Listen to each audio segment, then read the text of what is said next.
Dan sama, ini juga di Pakistan, di Mesir ya, orang lagi ibadah bisa dibom, bisa diganggu begitu ya.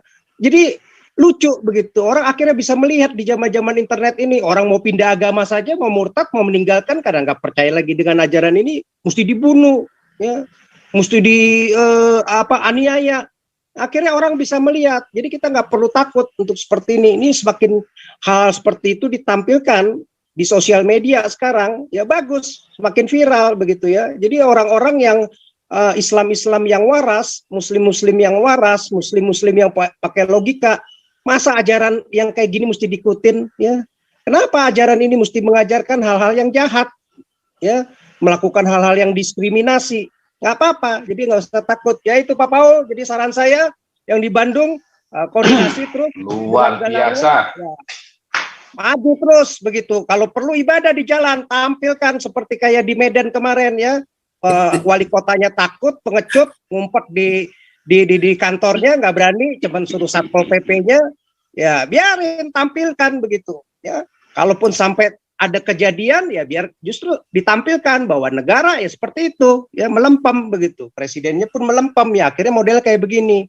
Jadi pokoknya negara kalau diatur-atur dengan ajaran-ajaran model Islam, ya hancurlah ya. Nah jadi terus diomong begini sampai Indonesia bubar atau Indonesia menerima bahwa kita hidup majemuk. Sampai sekarang Habib ketakutan kan? Sekarang Habib yang ketakutan kan diserang ulama Nusantara gitu. Nah, itu panjang loh ceritanya gitu. Kita tonton aja nanti.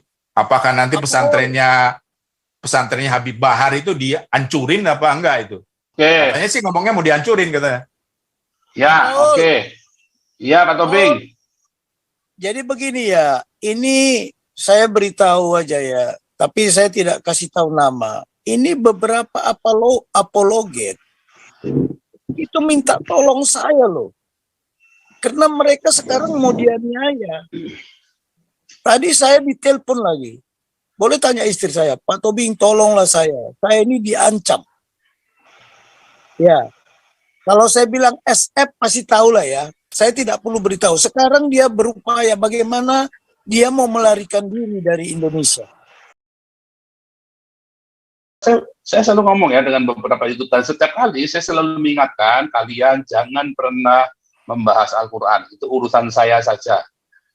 Kalian jangan, makanya kan tadi saya di depan saya bilang, orang Kristen yang belajar Al-Quran itu orang goblok, apalagi setelah belajar Al-Quran, jelek-jelekan Islam, itu tambah goblok lagi, gobloknya kuadrat, saya bilang begitu Pak Tobing. Jadi jangan belajar Alkitab kita sendiri, fokus belajar Alkitab, belajar bahasa Ibrani, itu aja belum pada pinter. Ya, lanjut Pak SK. Oke, Pak Paul, jadi udah terakhir sebentar aja. Ya, terakhir bener ya sekalian. Lama nggak masuk. Pelarangan lagi ibadah. Jadi gini, intinya saya pengen ngomong bahwa Islam ini memang onar, ya, ajarannya di mana-mana suka bikin onar, ya.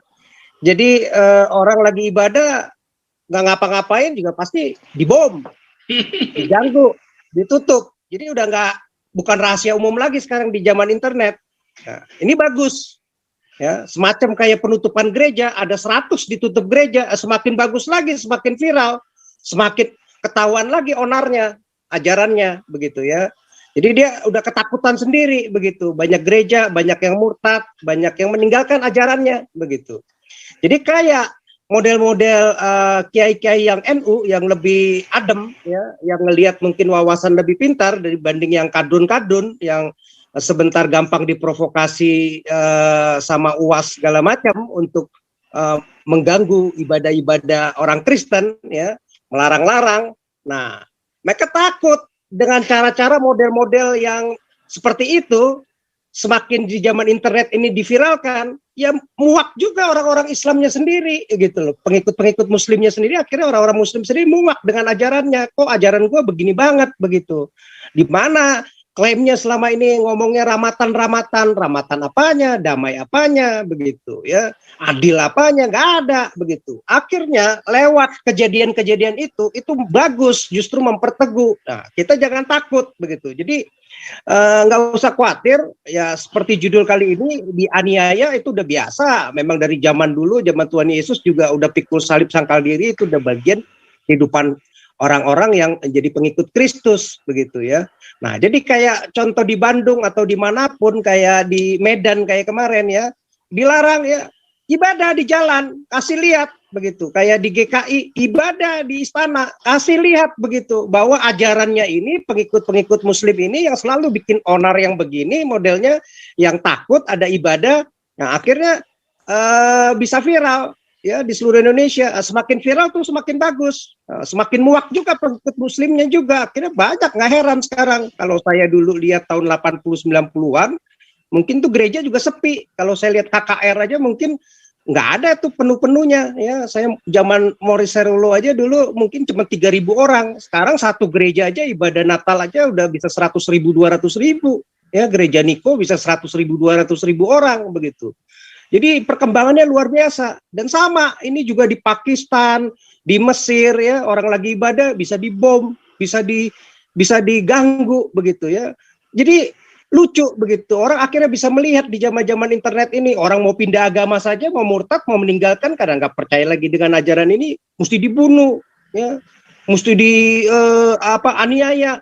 Akhirnya orang bisa melihat. Jadi kita nggak perlu takut untuk seperti ini. Ini semakin hal seperti itu ditampilkan di sosial media sekarang, ya bagus, semakin viral begitu ya. Jadi orang-orang yang Islam-Islam yang waras, Muslim-Muslim yang waras, Muslim-Muslim yang pakai logika, masa ajaran yang kayak gini mesti diikutin ya? Kenapa ajaran ini mesti mengajarkan hal-hal yang jahat ya, melakukan hal-hal yang diskriminasi? Nggak apa-apa, jadi nggak usah takut. Ya itu Pak Paul, jadi saran saya yang di Bandung, koordinasi terus. Luar biasa. Ya, maju terus begitu. Kalau perlu ibadah di jalan, tampilkan seperti kayak di Medan kemarin ya. Wali kotanya takut, pengecut, ngumpet di kantornya, nggak berani, cuman suruh Satpol PP-nya, ya biarin, tampilkan begitu. Ya, kalaupun sampai ada kejadian ya biar justru ditampilkan bahwa negara ya seperti itu ya, melempem begitu, presidennya pun melempem ya, akhirnya model kayak begini. Jadi pokoknya negara kalau diatur-atur dengan ajaran-ajaran model Islam ya hancurlah ya, nggak akan bisa benar, selalu akan jadi onar. Oke, itu Pak Paul, terima kasih. Satu menit mau komentar, 1 menit. Boleh. Ya.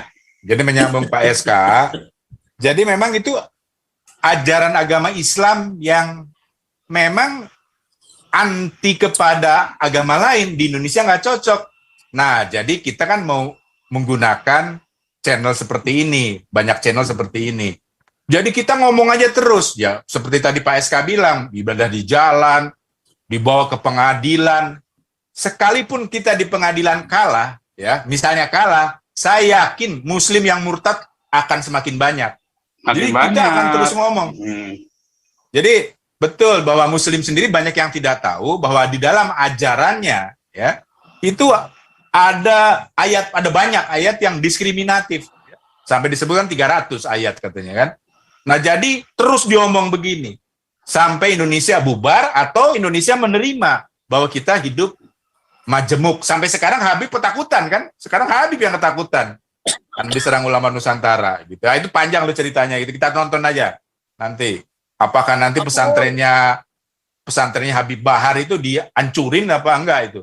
Oke. Katanya sih ngomongnya mau dihancurin katanya. Ya, oke. Iya, Kak Tobing.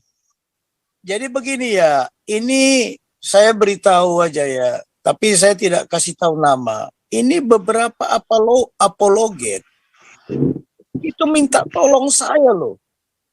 Karena mereka sekarang mau dianiaya. Tadi saya ditelepon lagi. Boleh tanya istri saya, Pak Tobing tolonglah saya. Saya ini diancam. Ya, kalau saya bilang SF pasti tahu lah ya. Saya tidak perlu beritahu. Sekarang dia berupaya bagaimana dia mau melarikan diri dari Indonesia.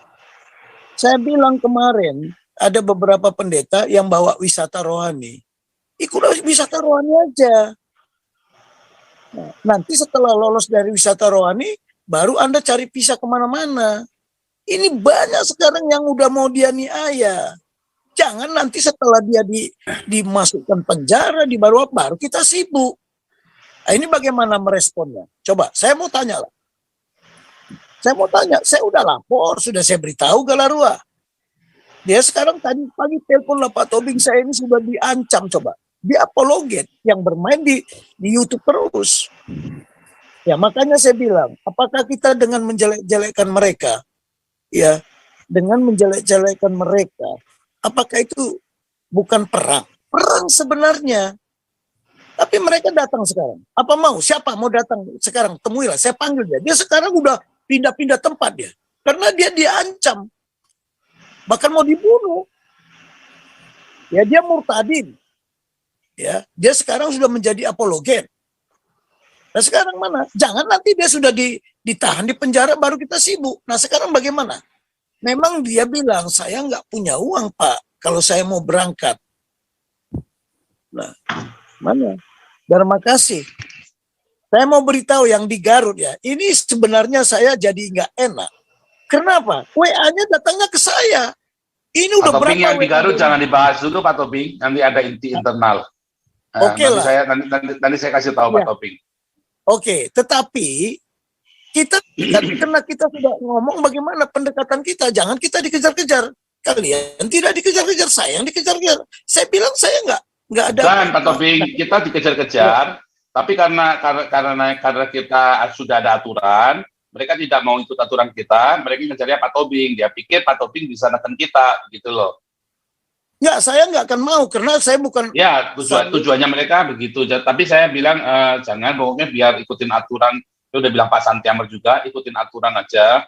Karena kan kita sudah ada aturan. Takutnya nanti kita ngelangkain pengurus yang lain, nanti kan jadi presiden lagi kita nih. Kita supaya independen masing-masing yayasan. Iya, makanya saya kasih saran begitu. Ya, oke. Makanya sebelum mengambil keputusan, ya kita harus mempertimbangkan resiko dan konsekuensinya. Nah ini sekarang, betul. Bagaimana kita menyelamatkan apologet ini? Apa tunggu dia di penjara? Apa dia tunggu disiksa dulu? Ini pertanyaan. Pak Tobing, itu kita sudah undang mereka semua untuk menjadi gabung dengan Galarua. Beberapa sudah kita kasih pengarahan Pak Tobing, tetapi ada beberapa orang yang sombong. Dia tidak mau masuk ke tidak mau kenal saya lah, intinya gara-gara Galarua ini ada si Paul ini.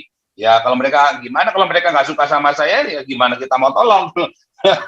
Galarua kan juga bukan punya saya juga, ya kan. Tapi kalau mereka sendiri aja mau jual mahal begitu, ya kita nggak bisa apa-apa Pak Tobing. Kalau Pak Yusuf Manubulu kemarin istrinya membuka diri, jadi kemarin kenapa kita bisa support Pak Yusuf Manubulu? Kenapa kita nggak support Rudi Simamora? Karena Rudi Simamora mereka asalnya sudah menutup diri, apalagi satu pintu. Terus si Gratia Apelo juga begitu. Kalau Yusuf Manubulu sudah terlanjur, saya sudah ingatkan Yusuf Manubulu dari dulu, saya sudah ingat hati-hati. Caramu nanti hasilnya begini. Kalau kamu begini, nanti akan begini. Tapi Yusuf Manubulu kan waktu itu karena dia lagi banyak sekali ininya, masa sih Pak Paul? Ya sudah Pak, terserah. Pokoknya saya sudah ingatkan. Saya selalu ya dengan Pak Pom segala macam, saya selalu ngomong ya dengan beberapa itu, dan setiap kali saya selalu mengingatkan kalian jangan pernah membahas Al-Quran, itu urusan saya saja. Kalian jangan, makanya kan tadi saya di depan saya bilang, orang Kristen yang belajar Al-Quran itu orang goblok, apalagi setelah belajar Al-Quran, jelek-jelekin Islam, itu tambah goblok lagi, gobloknya kuadrat, saya bilang begitu Pak Tobing. Jadi jangan belajar Alkitab kita sendiri, fokus belajar Alkitab, belajar bahasa Ibrani, itu aja belum pada pinter. Oke lah, bagaimana ini gitu. Pak Paul? Ini yang mereka minta tolong-tolong ini mau melarikan diri keluar? Terus gimana? Iya, saya sudah bilang, dulu beberapa orang sudah telepon saya bilang, masa kamu cuma bikin paspor aja mau minta duit, dasar mental kere. Iyalah, cuma mau minta bikin paspor aja kalian YouTuber, terus mau minta-minta kalian dapat donasi. Enggak lah, itu mau cari masalah lah, mau cari duit aja. Masa cuma mau bikin paspor aja terus minta-minta donasi, coba bayangin Pak Tobing. Udah beberapa nelpon saya.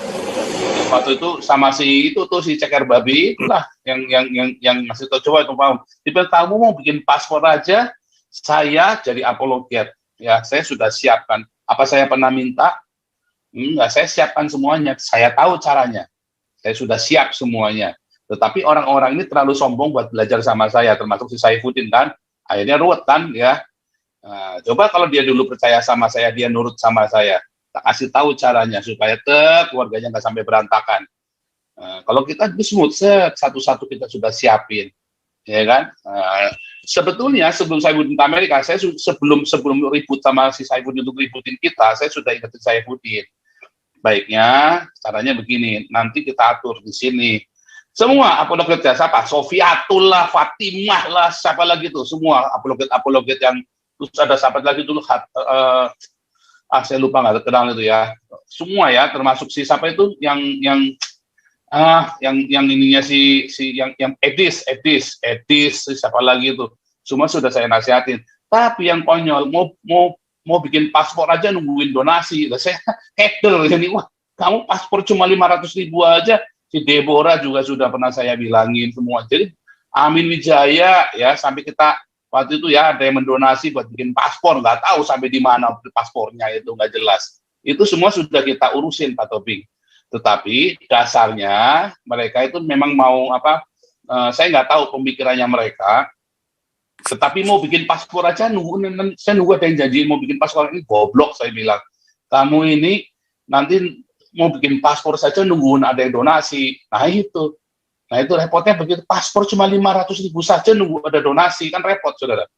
Nah bilang masuk ke Galarua sama Pak Santi Amar itu rajin di briefing ya, hati-hati yang gini yang begini.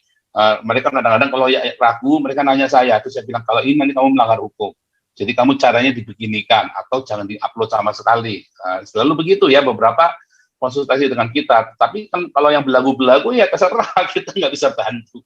Tapi kalau ada yang belum komunikasi kita, pasti kita bantu. Mereka punya paspor, punya. Tapi mereka ya sekarang asalnya kadang nggak punya paspor. Terus saya bilang kamu saja nggak punya paspor, gimana kamu bikin paspor dulu? Kan selalu saya bilang dari dulu, kalian apologet siapin paspor. Karena kalau ada apa-apa kalian pergi ke Singapura dulu, itu nggak perlu pakai visa. Ya, setelah sampai Singapura nanti saya kasih tahu caranya. Nah Pak Yusuf Manukulu dulu sudah nelpon saya, tapi ini ya silusi temennya, ya kan? Dia bilang enggak, Yusuf Manukulu telepon saya sendiri. Saya nggak mau pakai via saya nggak mau. Tapi Yusuf Manukulu tidak telepon saya. Nah kalau dia telepon saya, tak ajarin caranya. Jadi sudah saya ajarin. Saya membuka diri selalu, tak ajarin caranya bagaimana. Ya kan? Bagaimana cara dulu saya pergi kemari kan itu kan saya nggak mungkin ngajarin di tempat umum begini ya. Yang beberapa saya bilang yang penting siapin paspor. Saya udah bilang. Dan kalau ada apa-apa, pertama kali ke Singapura, nanti saya baru ajarin. Cuman masalahnya terus pada belagu itu, ya kan? Oke, tapi karena ini udah malam Pak Tobing, kita harus sudahin.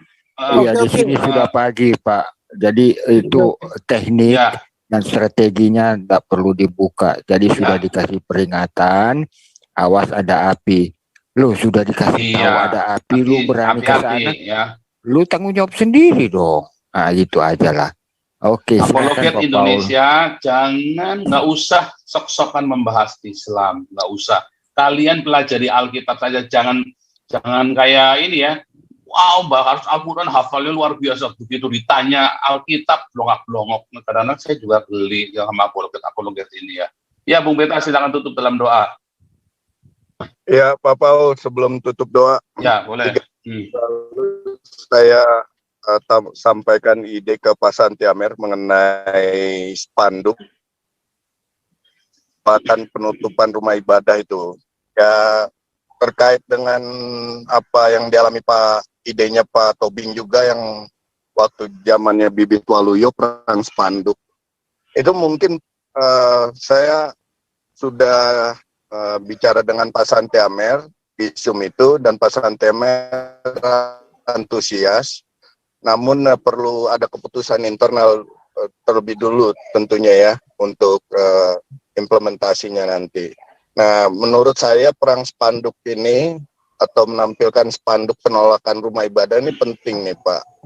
Walaupun elit politik sudah tahu di Indonesia, tapi kita mau mencerdaskan masyarakat bahwa negara menjamin kebebasan beragama dan beribadah di dalam pasal 29 ayat 2 itu UUD 1945. Nah ini kan salah satu way out-nya ya, solusi untuk biar si kilafah ini jangan besar kepala, seakan-akan kita nggak berani. Nah, cuman masalahnya masyarakatnya paham nggak? Nah, mungkin dengan spanduk ini, andaikan bisa ditampilkan di Gatot Subroto, Kuningan, Tamrin, Sudirman, segitiga emasnya Indonesia itu, ya menjadi bisa perhatian masyarakat luas bahwa wah benar ini, kenapa harus ada penutupan gereja? Sementara UUD 45-nya menjamin kok. Ya, musuh kita ini kan dengan adanya SKB 2 Menteri ini membuat mereka jadi seakan-akan dijamin oleh aturan undang-undang. Kalau aturannya nggak ada, itu mereka kriminal murni jadinya.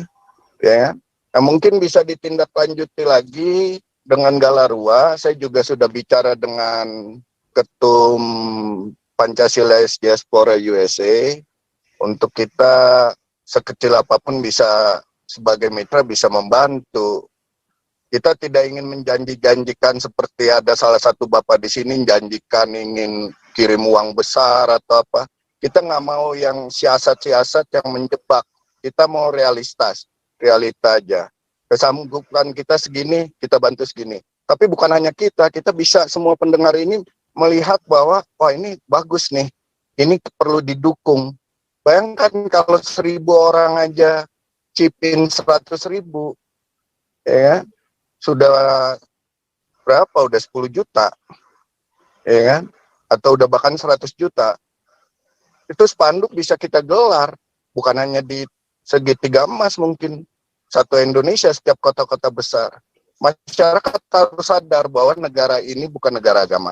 Dan agama, kebebasan beragama dan beribadah dijamin oleh Undang-Undang Dasar 1945. Jadi mereka jadi sadar, itu yang penting Pak. Dan politisi ini yang belaga tutup mata, tutup telinga. Kalau masyarakatnya udah mengerti, paham, dan berani bersuara, mereka juga jadi nggak bisa bergerak. Gitu. Mungkin itu strateginya tergantung dari eksekutif Galarua, keputusannya. Ya. Bisa dilaksanakan. Jadi, saya komentar nggak sampai 1 menit, 30 detik. Dulu, waktu kita perang Sepandu itu ya, Kodam Jaya baru serah terima Panglima, nggak ada dana. Tapi saya perintahkan komandan batalion, saya ada 5 batalion, saya kan komandan resimen. Saya beritahu para danjen, kamu pasang, itu harganya nggak mahal, cuma 150.000. Taruh. Nah setelah dibaca oleh Menteri Perumahan Rakyat, Pak Yudo, apa itu namanya, Yuwono, Pak Yudo apa ya, Menteri Perumahan Rakyat. Nah, dia telepon Pak Bibit, waduh, api tenan ya, bahasa Jawa, api tenan ya, sampean bikin strategi baru, dia sumbang 200 juta. Nah sekarang kemana para pendeta-pendeta itu? Saya kan udah bilang, kemampuan saya terbatas. Ya saya hidup dengan 4,1 juta, saya terpaksa ngomong ini ya. Kalau saya punya uang, saya kerjakan sendiri. Tapi kalau isi otak, jangan ditanya. Karena saya dikasih talenta. Bukan saya berkuasa atas karena kemampuan saya. Saya dikasih Tuhan talenta. Bahwa saya pemikir strategi. Makanya kata Pak Beta Baluku dulu, damai itu indah, damai sejahtera. Sampai seluruh Indonesia. Bukan hanya di Jakarta. Iya, betul. Tapi ide itu dari siapa? Damai itu indah, damai terus begitu ya. Bahkan di Palembang itu, wah spanduknya di mana-mana tuh. Karena suka suka itu kan. Tapi kenapa? Betul. Karena Kodam Jaya berhasil, akhirnya Panglima ngambil alih. Semua muncul lagi. Ya, muncul lagi perang Sepandu. Oh, damai itu indah. Kalau Pak Harto diadili. Oh, saya dipanggil lagi sama Panglima. Bing, ya itu namanya perang Sepandu, Pak. Terus apa lagi? Kan nyata, damai itu indah. Jadi kita perang Sepandu itu ya, setiap hari orang lewat melihat itu akan masuk ke mindsetnya. Iya. Saya kan bilang, itulah cara kita. Ngapain ngabisin uang yang tidak percuma? Sebenarnya ya, waktu itu sampai 200 juta. Saya dimarahi sama asisten teritorial bilang, kamu jangan ngarang-ngarang dong, uang nggak ada. Ya sudahlah Mas, ngapain Mas pikir uang? Saya akan perintahkan komandan batalion. Dan rem perintahkan dandim-dandimnya. Itu dulu. Tahu-tahu Pak Menteri Pertumahan Rakyat waktu itu, wah, apik caramu iki Pak Bibit, karena sama-sama orang Jawa, nggak tahu lah ya. Dia sumbang 200 juta. Bayangkan. Ini yang mau saya damai karena dia juga ingin damai. Nah, cuman waktu itu saya ngajukan 10 kata-kata damai itu ya. Tapi yang disetujui Pak Bibit cuma 3. Gara-gara itulah dia jadi pangkostrat. Biar tahu aja. Saya jadi apa? Nggak ada apa-apa. Nah, bukankah Pak si Habib Rizik kemarin tuh pasang-pasang spanduk? Itu kita perang tanpa senjata. Udah nggak zamannya lagi perang pakai senjata. Perang informasi. Itulah. Jadi, terima kasih Pak Beta Maluku yang itu udah konsep, sudah lah. Dan sudah teruji kan. Udah. Oke, luar biasa. Kita tutup dalam doa ya, Bung Beta silakan langsung. Iya. Jadi tinggal ya ini tinggal tunggu ini Pak Santi Amar eksekusi dengan tim. Ya. Pak Tobing, Tandamer, Bapak-bapak semua, mari kita Bapak Ibu kita bersatu hati di Zoom dan YouTube. Kau bilang kau menang debat, lawan domba yang sesat. Kau bilang banyak yang tobat,